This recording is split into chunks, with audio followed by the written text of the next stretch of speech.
This is the gameplay rules explanation for the Criminals game.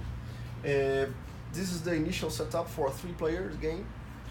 For a 2-player game, after you choose the first player, that first player, every player thereafter in their turns, gets to make 2 actions and also has a free move action to perform during their turns. Actions are as follows. There are 3 kinds of actions. One of the actions is to move your character. Basically, you spend your action to move, you move to adjacent hexagon. If you want, you can spend any green asset cards you have in your hands, and you have a maximum of 10 asset cards in your hand at any given time. When you take a move action, either with your normal allotment of actions of your free move action, you can spend any number of green asset cards in your hands to move extra hexagons throughout the map. If you finish your movement in a hexagon containing another player, if you end your turn, there is a player in the same space as you, you will come to physical combat, which I'll explain later. The second type of action you can make is to interact. Interact makes you interact with the space your miniature currently occupies on the board. Interaction is based on the rules of each of these houses. Each of these hexagons have different rules.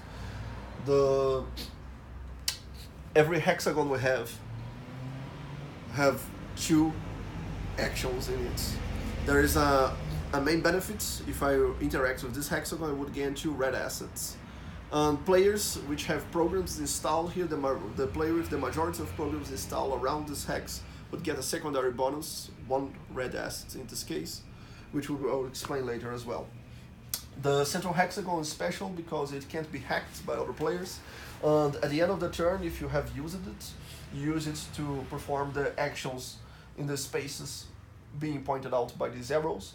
At the end of the turn, you rotate it clockwise to indicate a new set of spaces for that central hex. The third and final kind of action is to hack. Hack is made by placing one of these programs throughout the hexagons on the board. Only the metro station can't be hacked during the game.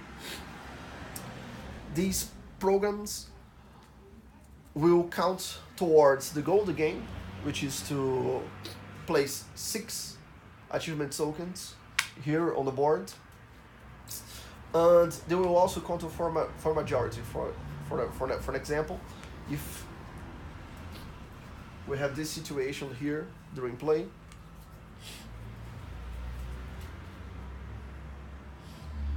whenever any other player would lose the market district, the blue player, which has the majority of programs around the board, would gain the secondary bonus of this house. So these programs act as a kind of area control.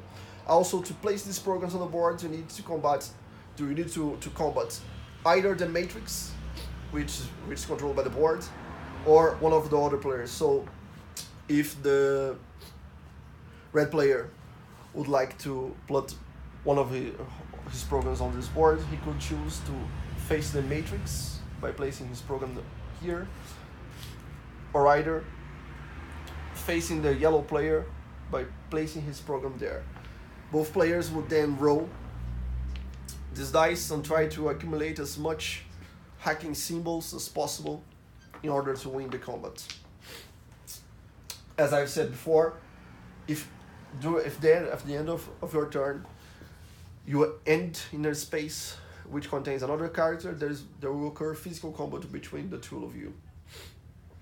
Again, you are rolling these dice, trying to get as much shooting symbols as possible.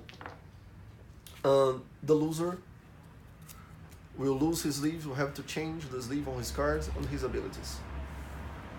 Winning combats grants you these trophies, which will be used to the end of the game. Your goal for this game is to try to achieve these 10 possible achievements throughout the game. Most of them involve combats in some way, like these, which you can gain by accumulating trophies for your characters.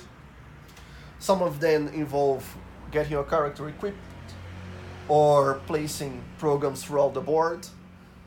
Some of them allows you to complete these missions, which is a special set of cards.